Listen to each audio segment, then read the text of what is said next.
De tout temps, les arts font partie de la civilisation humaine. De tout temps, l'être humain crée, s'exprime à travers les arts, à travers la matière, à travers son corps. Des pratiques ancestrales telles que le chamanisme, par exemple, utilisent et utilisaient le chant, la danse, le rythme, les contes, les masques. Ce non uniquement de façon à exprimer de l'art, pour faire du beau tel que nous le connaissons aujourd'hui, mais aussi et surtout parce que à l'époque, l'art, la médecine et les croyances, les religions étaient une seule et même pratique. Alors la question aujourd'hui que je me pose et que je vous pose, c'est pourquoi les arts font du bien, même encore aujourd'hui, alors que nous avons séparé la médecine, par exemple, des arts. Il y a une chose hyper importante à savoir, c'est qu'il existe deux façons de vivre l'art. Une façon réceptive et une façon expressive. Dans le cas de la manière réceptive, nous sommes donc le spectateur qui profitons, qui regardons ou qui écoutons de l'art. Et pourquoi ça marche de manière générale? C'est parce qu'il existe un mécanisme super dans notre cerveau qui s'appelle les neurones miroirs. C'est-à-dire que si en face de nous, un être humain ressent une émotion ou un objet est attaché, rappelle une émotion, alors celui qui regarde ressent aussi ces émotions. Ces émotions sont activées en miroir et il vit l'émotion, l'événement au même titre que la personne qui est en train de le vivre ou au même titre que la peinture veut l'exprimer ou au même titre que la musique veut l'exprimer. Pour la deuxième manière de vivre l'art, ça semble à peu près logique que la partie expressive permette la libération, l'expression créative de certaines émotions, de certains ressentis. L'expression créative permet de réécrire, de réinventer des histoires qui nous sont propres ou que nous avons entendues ou dont nous avons été témoins. Ça nous permet de reconstruire des histoires et des émotions que parfois la parole et le langage verbal n'arrivent pas toujours à retransmettre. Dans tous les cas, et pour chacun des arts, il existe ces deux manières de faire et de vivre et de ressentir l'art. Et dans tous les cas, les arts font du bien. Pour commencer, la musique, c'est un son. Mais la musique, c'est donc une onde mécanique, ce qu'on appelle en physique une onde mécanique, c'est une onde qui nécessite la matière pour se transmettre. Comme une aula dans un stade, chaque individu est une molécule de matière et l'onde se déplace sans que les molécules de matière se déplacent. Pour la musique, c'est pareil, et pour les sons en général. Le son a besoin de matière pour se propager, d'où le fait que nous appelons ça une onde mécanique. Mais donc, puisque nous sommes constitués de matière, puisque nous sommes constitués de molécules, la musique et tout autre son par ailleurs vient directement modifier nos vibrations. Ce qui reste hyper important à savoir et à se rappeler, c'est que en musique réceptive, par exemple, il faut faire attention à quelle musique on écoute. Parce que chaque musique a sa propre vibration, mais chaque vibration n'est pas toujours bonne à recevoir et à venir intégrer dans son propre corps, à venir modifier notre champ électromagnétique construit par notre matière. il a été reconnu, et j'en ai moi-même fait les expériences, que des musiques à caractère textuel et rythmique plus angoissant, plus stressant, vont effectivement modifier les comportements et les réactions physiques. On va avoir une accélération par exemple du rythme cardiaque ou une accélération de la respiration. A l'inverse, des musiques que l'on considère comme relaxantes par exemple, des musiques douces, des musiques calmes, la musique classique aussi. Et pour la petite anecdote, le deuxième mouvement du concerto pour clarinette de Mozart a été reconnu apaisant, pas uniquement apaisant dans le sens méditatif, etc., mais dans le sens que sa fréquence vibratoire est adaptée à la détente des corps organiques comme le corps humain ou bien les animaux.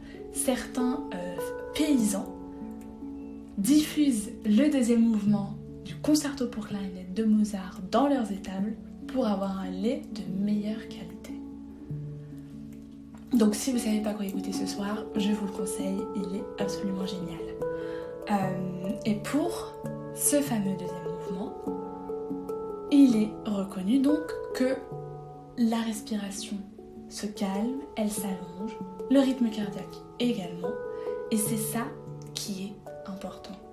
Donc faites attention à la musique que vous écoutez parce que vraiment, d'un point de vue physique et biologique, on n'est pas uniquement sur de la psychologie, de la spiritualité si on n'a pas ces croyances-là, mais si on croit en la science, en la physique et en la biologie, alors faites attention à ce que vous écoutez.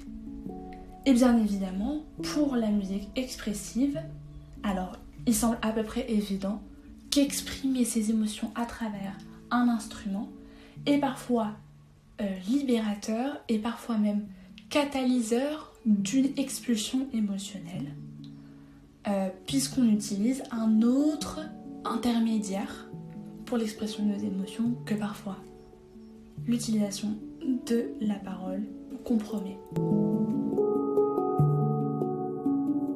Le théâtre, c'est une pratique qui est ancestrale, au même titre que la musique et que tous les autres arts. Mais il a été particulièrement utilisé dès la Grèce antique, et on reconnaît tous les amphithéâtres qui existent aujourd'hui pour permettre l'expression théâtrale. À l'époque de la Grèce antique, le théâtre était utilisé comme un outil pédagogique citoyen.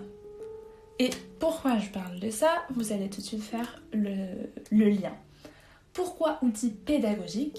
Parce que simplement, les tragédies grecques telles qu'on les connaît encore aujourd'hui proposaient des scènes d'excès tellement énormes que par l'activation des neurones miroirs, le spectateur ressentait les bienfaits ou les méfaits de ces excès, ce qui, d'un point de vue purement psychologique, inhibait les désirs et les pulsions des citoyens une fois avoir ressenti ça. En d'autres termes, ressentir des émotions fortes et surtout ressentir souvent, comme c'est le cas dans les tragédies grecques, de l'inceste par exemple, ou je ne sais pas, ou les meurtres, les assassinats, les trahisons, ressentir par l'activation des neurones miroirs la satisfaction de l'assoumission de ces pulsions-là, qui nous sont toutes inconscientes, eh bien inhibe l'envie de les reproduire dans la vie de tous les jours.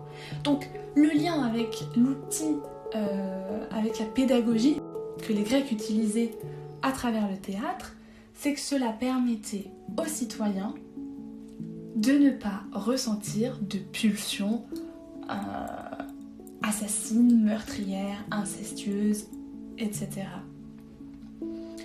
Et à l'inverse, pour ce qui est des acteurs, parce que nous avons le penchant aussi bénéfique du théâtre expressif, pour ce qui est des acteurs, et ça Stanislavski l'a très bien remis au goût du jour au XXe siècle, jouer du théâtre permet d'aller réactiver des souvenirs émotionnels personnels.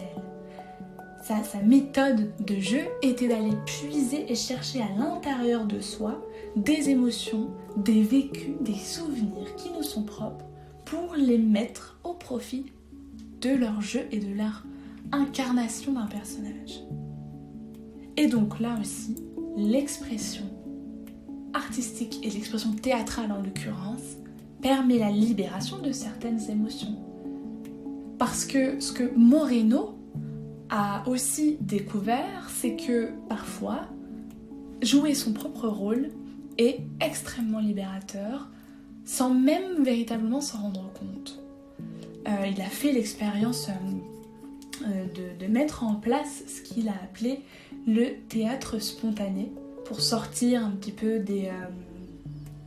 du carcan bourgeois, sans grand texte, sans grand costume, simplement du théâtre en toute simplicité.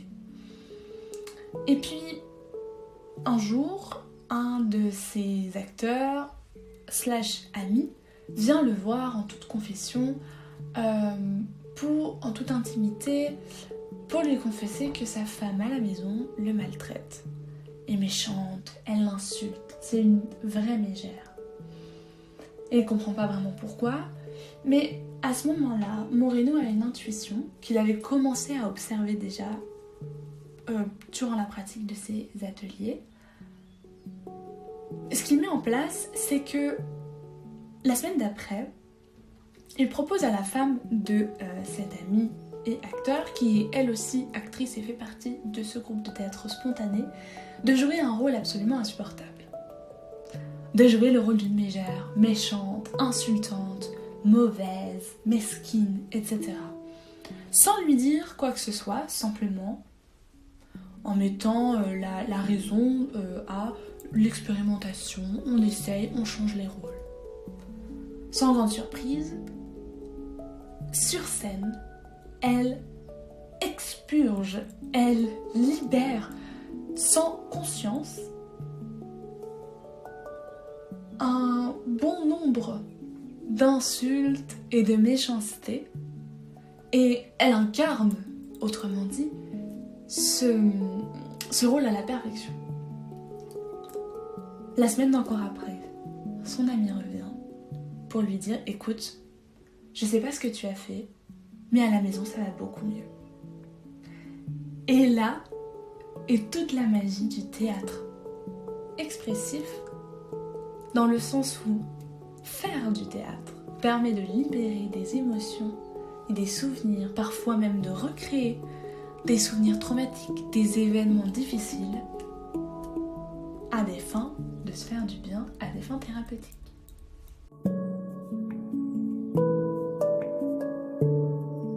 Pourquoi passer par le corps, ça fait du bien dans la libération des émotions? Bien, aujourd'hui, il est prouvé que les émotions, ce ne sont pas seulement des affects, pas seulement des sentiments ou des réactions futiles et rapides et subtiles, mais elles sont aussi rattachées à une énergie qui, si elle n'est pas exprimée, libérée et intégrée sur le moment, alors elle se stagne quelque part et elle n'en sortira pas si elle n'est pas volontairement, si on ne va pas volontairement la chercher pour la libérer. Ce que la danse permet, c'est simplement d'aller remettre en mouvement le corps et donc d'aller venir secouer les émotions qui stagnent à l'intérieur de soi. Il ne faut pas oublier que là où il y a de la vie, il y a forcément du mouvement. Et la danse, c'est la libération émotionnelle par le corps. Mais par le corps en soi, on utilise aussi le corps en théâtre, en musique, si c'est nous qui jouons. Mais là, l'instrument, c'est le corps. L'instrument en danse, c'est le corps. Ce sont nos cellules qui sont réactivées, qui sont réénergisées et qui sont mises en mouvement. Il y a un exercice assez connu maintenant pour la régulation, par exemple, du système nerveux, qui s'appelle tout bonnement le shaking. Shaking en anglais, c'est secouer. Et oui, secouer son corps, venir énergiser le corps, permet d'aller réguler et apaiser le système nerveux. La danse va avoir cet effet-là. Mais de manière plus globale et plus générale, elle va mettre en mouvement absolument tout ce qui constitue un corps. Et en laissant l'expression artistique s'emparer de son propre corps, on libère de manière beaucoup plus fluide et naturelle que si on robotisait et on intellectualisait cette libération. Et évidemment, pour ce qui est de la danse réceptive, voir un corps en mouvement, à travers toujours ces mêmes neurones miroirs, permet aussi de venir injecter à l'intérieur de soi du mouvement et envoie le message aux cellules qu'il y a de la vie et qu'il y a du mouvement.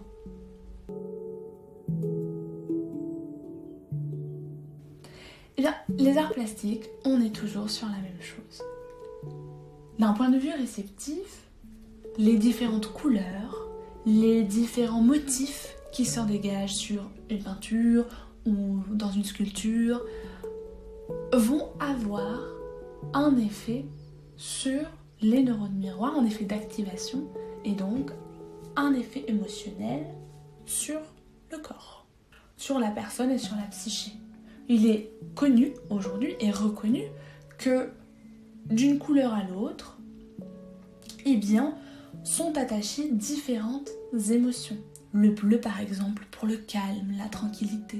Le rouge pour la passion, pour l'action, pour l'énergie et parfois la violence. Le jaune pour l'optimisme, la gaieté, la joie, etc., etc. Et ça, encore une fois, on n'est pas seulement sur quelque chose de subtil. Ces explications-là sont simplement dues au fait que la lumière se positionne sur un spectre de fréquence au même titre que le son. Au-delà du violet, nous avons les ultraviolets que l'œil humain ne peut pas percevoir. Au-delà du rouge, nous avons les infrarouges que l'œil humain ne peut pas percevoir non plus. Mais il existe beaucoup plus de lumière et de fréquences lumineuses que l'œil humain, l'œil nu, peut percevoir. Autrement dit, à chaque couleur, sa vibration, à chaque couleur, sa fréquence, exactement comme le son. Donc, à chaque fréquence, une activation différente et donc un ressenti différent aussi. Évidemment, il en va de même pour tout ce qui va être des symboles. Voir une tête de mort ne va pas forcément avoir le même effet sur le corps que voir une petite fleur, par exemple. Et tout ça, c'est dû notamment à tout ce qu'on associe, à tous les symboles qu'on confère à chacun de ces dessins. Comment on symbolise une tête de mort, à quoi elle nous renvoie. Alors on peut parler notamment des archétypes de Jung. Si on voit un vieux personnage, on va peut-être plus penser à sa représentation de la sagesse, par exemple. Et pour ce qui est des arts plastiques expressifs, cette fois-ci, c'est pareil que pour tout le reste. S'exprimer à travers les arts plastiques permet notamment une libération émotionnelle, mais par une activation des sensorialités. Parce que utiliser de la gouache ou de la craie n'aura pas forcément le même effet. Les arts plastiques nécessitent d'aller y mettre les mains à la pâte. Alors, comme la danse, on inclut le corps, comme le théâtre aussi, ou même la musique. Simplement là, on vient mettre en activation, on vient activer nos sens. On vient activer le sens de la vue, parce qu'on regarde les couleurs, cette couleur m'attire, je la prends donc je la touche. Le toucher est également mis aussi en activation. On peut avoir des odeurs. L'aquarelle n'a pas la même odeur que la gouache, qui n'a pas la même odeur que la terre, parce que les arts plastiques, ça peut être aussi de la sculpture, etc. Et en venant activer toutes ces sensorialités-là, on vient aussi réactiver des souvenirs émotionnels. Et on peut donc également mettre de la conscience sur certaines émotions ou bien faire le lien entre une émotion et une sensorialité, entre une sensorialité et un souvenir. Et voilà une des raisons pour lesquelles les arts plastiques font du bien.